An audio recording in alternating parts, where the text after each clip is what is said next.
You are now tuned in to the Addicted2Success.com podcast, where geniuses, entrepreneurs, and next-level game changers share their juicy little secrets on achieving massive success. This is the advice you wish you heard years ago. Be prepared and take note as we expose the realness and the raw of what it takes to be successful on Addicted2Success.com.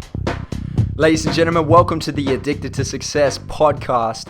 Now today I have a special guest with me. I'm super excited to introduce to you the number one leader in self-development right now, the pioneer of peak performance coaching, a best-selling author, and the man who inspired me to fall in love with self-development, Tony Robbins. Tony, welcome to the Addicted to Success podcast. Thank you. Great to be on. Now, I know your latest book, Money Master the Game, has been in the New York Times best-selling charts for 17 weeks now. So first and foremost, congratulations. Thank you, bro. An awesome effort. Thank you. And, I'm working my way through this book. I've been reading it for a few weeks now, and I think I'm only 3 chapters in. So it's going to take me a little while to get through this book. But so far what I see is it's amazing, on creating wealth and managing my finances, and I can't wait to finish this book and then put it into practice. And something else that I heard that you're doing right now with this book is that all the proceeds from all the sales that you make from this book go to Feed America. Is that right, Tony? Yeah, Feeding America is the largest hunger relief organization in the United States. But for the Australian group, we're finding a new partner when I come down next week. I'm coming down to Sydney for an event for 10,000 people. And while I'm down there, I'm meeting with a couple of organizations that'll be the benefactors. But my family was fed when I was 11 years old.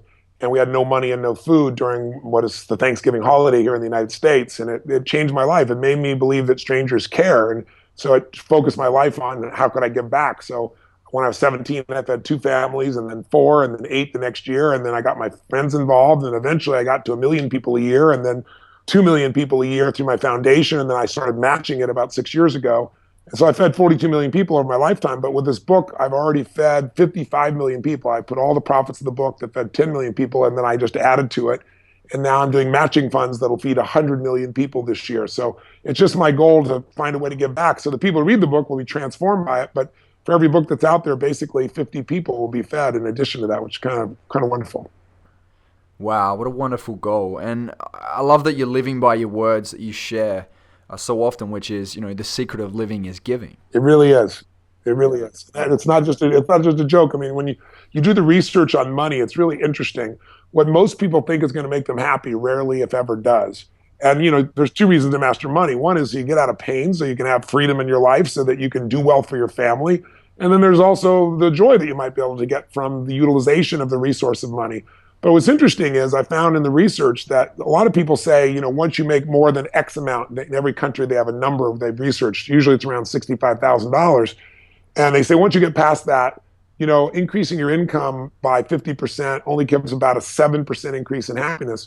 But the newest research shows that it doesn't matter how much you make, it's how you spend it. And if you spend it on things, we get very little joy out of spending on things. It doesn't last. We get joy in the moment, but it doesn't last. If you spend it on experiences, you can have 5 years later and you still have joy from something you spent money on, because that memory, that experience, the shared experience especially, has tremendous value. The second thing that has impact for people is if you spend it on something that takes away drudgery, something that frees up your time and allows you to do something you're more passionate about. When you do that, it radically changes happiness. But the one that affects us the most, it sounds artificial or self-serving or phony, but the truth is the one that affects us the most biochemically. They can test this by seeing how when you do things, how it changes your biochemistry. It's actually giving it away. It's actually taking money and giving it to those you love or giving it to strangers. And so I'm not suggesting that you just give everything away, but there's something to be said to not wait. I always tell people, if you won't give a dime out of $1, I can promise you're not going to give 1 million out of 10 million or 10 million out of 100 million. It's just not going to happen. You got to start with where you are. And when you do that, you teach your brain there's more than enough. That you're not in a scarce world when you do that. And a big part of my life changing was when I had nothing and I gave a lot away, and it just taught me to no longer live in fear. And that's, part of mastering money is not only mastering money, but it's really 80% psychology, shifting the way you think and the way you feel. And then 20% is the mechanics of what to do. And that's critically important as well. Yeah, that's a wonderful message. And I hear what you're saying, there's nothing more real than thought, right? Like thought alone is a great place to start for you to be able to get where you really need to be, right? Because your body follows your mind. So get your thoughts right and make the actions, and you get to the place that you desire. Yes. So powerful stuff, Tony. Powerful stuff. It's true. Now, I know that you've been putting in the hard yards, interviewing lots of these financial experts and thought leaders and world-class high-level achievers. Was there a particular experience that was a major highlight for you during your research for this book? Well, the reason I did it was really the 2008 world economic crisis.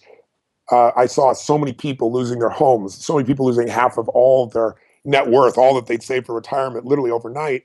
And most people don't know it, but I've been coaching one of the top 10 financial traders in the history of the world. This is a man, Paul Tudor Jones is his name, who has made more money for more people than just about anybody on earth. But more importantly, his track record is he makes money when everybody else loses as well. In 2008, when the market dropped 51% from peak to trough, he was up 28%. In 1987, when the stock market dropped 20% in a day, still the largest percentage drop in a single day, he made 200% that year for his clients. So I've been coaching him now literally for 21 years. So all of these decades of working with him, literally every single day, seeing how he worked, is giving me unbelievable insight that most people would never have. And so I thought, I have the gift of access. So if I could interview 50 of the smartest people in the world financially, the most brilliant financial people who started with nothing and became multi-billionaires, the smartest financial people, people, the hedge fund guys, the people that have won, Nobel Prizes, which I did. If you interview those 50, I can find the common denominator. And so in the book, I go through these 7 fundamental steps, simple steps to financial freedom. But probably one of the greatest insights I got is when you see these great financial people, you think 2 things. You think, 1, I don't have the kind of money to get started, which is the biggest mistake people make, because people have all heard of compounded interest, but they've forgotten or they never understood what it really means. You will never earn your way to a fortune. Now, you can make $1 million a year, $5 million a year, $10 million a year. You can go look at guys like Mike Tyson, made $1 billion in his lifetime and went bankrupt. I could give you 30 celebrities, he's the most extreme, that lost hundreds of millions of dollars. So earning doesn't do it. What you have to become is an owner of business, an owner of international business, not, a consumer, but an investor. And the way you do that, as simply as it can matter, is you could say, but I have no money to invest, Tony. I'm just getting started. I'm young, whatever the case be, or all of my money goes to my family. Well, I give you a perfect example of the power of this. This guy named Theodore Johnson, he worked for UPS, and he never made more than $14,000 in a year. That's the most he ever earned. And yet, when he was in retirement, he had $70 million US, and he didn't inherit anything. In fact, he gave away $35 million while he was alive. And Tony, how's that possible? How do you make 14 grand and end up with 70 million? Compounding. He had a friend that came to him and said, look, I want you to become an investor. He said, I can't invest, I have no money. That's what everybody said, his friend said. But you know what? If the government came and they added a 20% tax to your current taxes, you'd scream, you'd yell, you'd say, I can't survive, but you'd pay it because you'd have to. So I'm going to create a wealth tax that's going to make you wealthy for a lifetime. We're going to take 20% of your money and you're going to scream and yell, but you're going to get used to it. I'm going to put it in this investment account. You're never going to touch it. And it's going to compound. Well, that's how you end up with 70 million bucks. The second aha I got, and that was a fundamental aha. I knew that intellectually, but I never knew that scale. And I could give you 50 examples that would blow your mind, that if you just get started with a little bit of money and you automate it, where you can really be. But then the question is, where do you put your money? And so, as I'm interviewing all these different investors, Carl Icahn, who's clearly one of the greatest investors in history, Warren Buffett. Most people think of Warren Buffett as the greatest investor. Since 1968, Warren Buffett has had a compounded return of 20%, which is incredible. But Carl Icahn, Time Magazine called him the master of the universe, because since 1968, he's had a 30% compounded return. He's had 1,600% return in the last 9.5 years alone. So, I'm talking the best of the best. I went to Ray Dalio, a name that many Australians may not know, many Americans don't know, but he's probably he's the largest hedge fund in the world. Rich people, when they have money, they take it to a hedge fund. And this guy, a big hedge fund, might be $15 billion. Ray Dalio is $160 billion. He's 10 times bigger than anybody else on earth. When I went to see him, the Prime Minister of China was on the phone getting coaching on what to do with their financial area. And this is how smart this man is. He's had 21 years in a row of 23% returns, but the guy he's a genius. And so I looked at him and I asked him and I asked all these people, if you couldn't give any of your money away to your children, all you could give would be a plan, what would it be? And so he laid out a plan that I put in the book that we back tested it. It's been successful in making money, give you an idea, over the last 75 years, not the last 5 or 10 years, 75 years. It's made money 85% of the time. And the little bit of time it did make money, it only lost literally an average of 1.6%. The largest loss it ever saw was 2.9%, meaning if you could go to Las Vegas and you could win 85% of the time, and at the same time, when you lost, you only lost an average of 1.6%. The most you ever lost was 3%. Your average return was 10%. You would gamble all night long. Well, he's done this. In fact, this last year, what he gave me that's in the book, he's never shared it before. It's called the all seasons approach because it makes money in all seasons. That approach last year in the US, the stock market, the S&P did 13 and change. It did 15 and change the all seasons. This year it's winning again. It doesn't have the volatility. So I got real strategies from the most incredible people on earth. But I'll give you one more final element.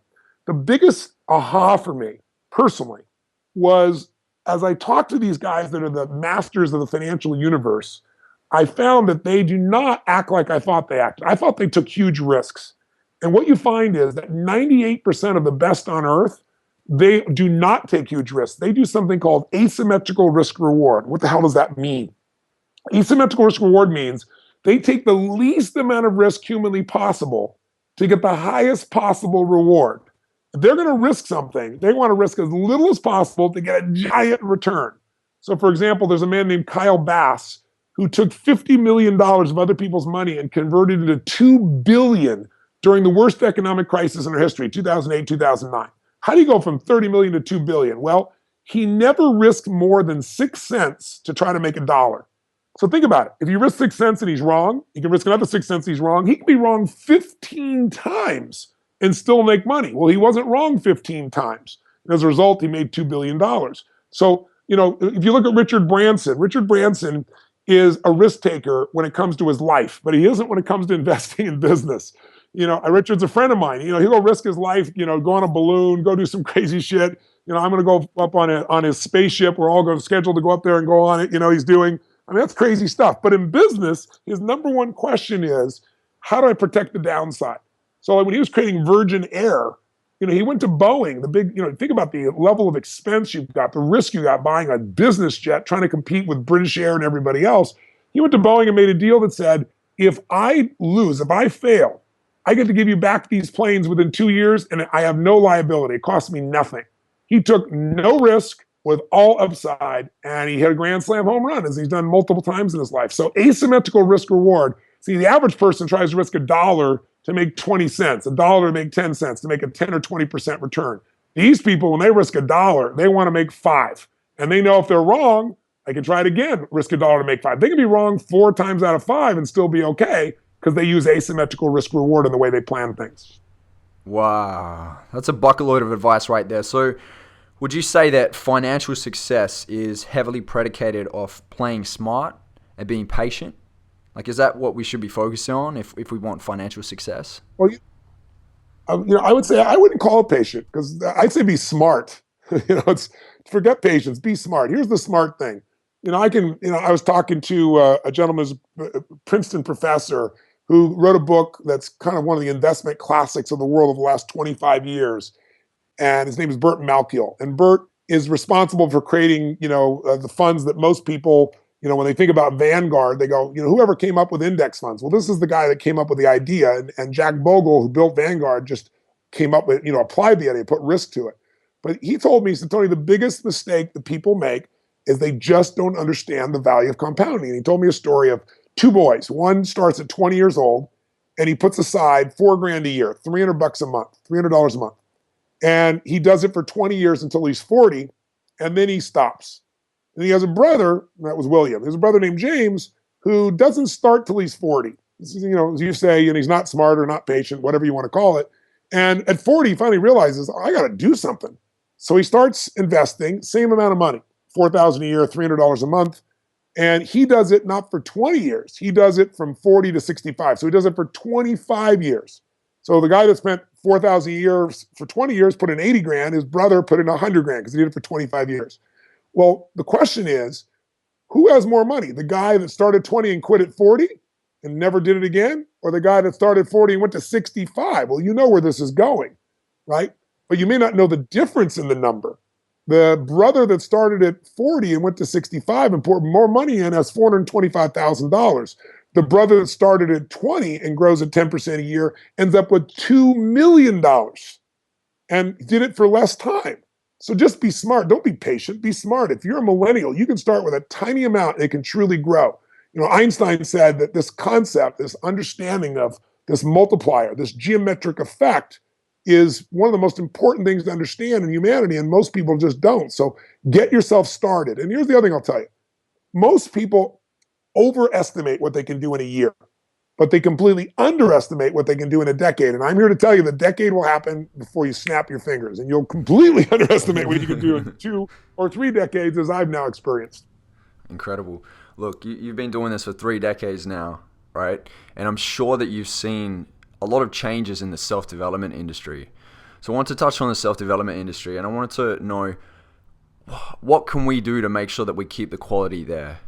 Because there are a lot of people coming up that are calling themselves life coaches and trainers and all sorts. What would your advice be just to make sure we keep the quality there?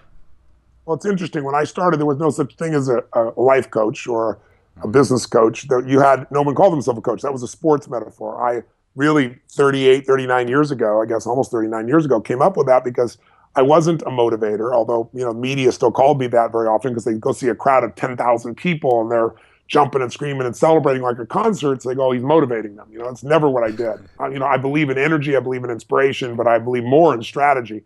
So back then I said, what do I do? And I said, well, the people that influenced me as an athlete the most growing up were my coaches. I was a better athlete than some of my coaches, but they still had a huge impact. They didn't have to be better than me to impact me. And so I said, that's what I really am as a coach. And I did that for about 13, 14 years. I remember I was on Larry King. Larry King was on, and it was one of my first times on him when I was in my late 20s. And he's like, what do you mean? You're not a coach. You don't run a sports team. And I was about to give it up, and suddenly everybody became a coach. But see, when I became therapists called themselves coaches, financial people became, everybody started using the term outside of sports. So, but I feel like I created a monster because when I started out, you had to be a therapist to charge and do this. How I got around it was I said, screw that. I'm going to be known for results. So I would go to people and say, I'm going to do one session with you. You've been working on this for 3 years. One session, $1,000. You do not pay me if I don't get the result and if it doesn't last. If 6 months from now it doesn't, you get your money back. Well, my idea of coaching was being paid for results. Today, any idiot can hang up a shingle, and especially with the web now, it costs you nothing. Call yourself a coach, charge people per hour, kind of present yourself on Facebook a certain way, and it's really unfortunate. So what do? It's made me frustrated because you have people that have never produced a result in their life coaching other people. I mean, would you go to somebody who's on 4 different medications, who's a therapist, who's taking antidepressants so you can no longer be depressed? I sure hope not. Would you go to somebody who's fat to show you how to be fit? I hope not. But people do it all the time because there's no measurement. So the only good news that I can tell you is the best always rise to the top. And if you get real results in the world we live in today, good news travels fast and bad news travels faster with social media. So, you can do nothing and have bad news. But if you really are the real thing and you do it year after year, decade after decade, your brand's going to grow and people will come to you first. And the people that are terrible, they're going to be there. They're in every industry. They're terrible doctors, dentists, lawyers, teachers. They exist in every industry. You can't get rid of them except with radical transparency, with more and more social media. People are being held to a higher standard for the most part. And it's not going to do everything. So what you can do is communicate when you find something outstanding. Communicate how different it is than anything else. And when something's crap, communicate that as well. And I think most people are doing that in the world we live in today. And I think that's the ultimate balance or policing that can keep the industry from getting stronger. But I honestly don't relate to this as an industry. Unfortunately, there are great people in every industry, but they're not all great. And it's not the majority that are great. So I really look at it as what's going to make somebody's life greater? How do you help people improve the quality of their life? And that doesn't have to be an industry. It's a way of life. That's great advice, Tony. Thank you so much for sharing that. And I want to take this back around 2.5 decades ago when you first wrote your book, Unlimited Power, back in 1987. I think that was the year I was born, right? Just to put things into perspective for you. But when I don't want to break your bubble, but it was 1985, so it was So I just want to get into what was your mindset or mind state at the time when you're sitting down writing this book? Because I'm at the position right now where I'm sitting down writing my first book. What would you say? What would your advice be? And like, how was it for you? Was it a long, drawn out process? I mean, how'd you get into your creative space? How was it for you? Well, how old are you, may I ask? I'm 27 years old. Okay, great. So I was 24, right? So I had been in the business since I was 17.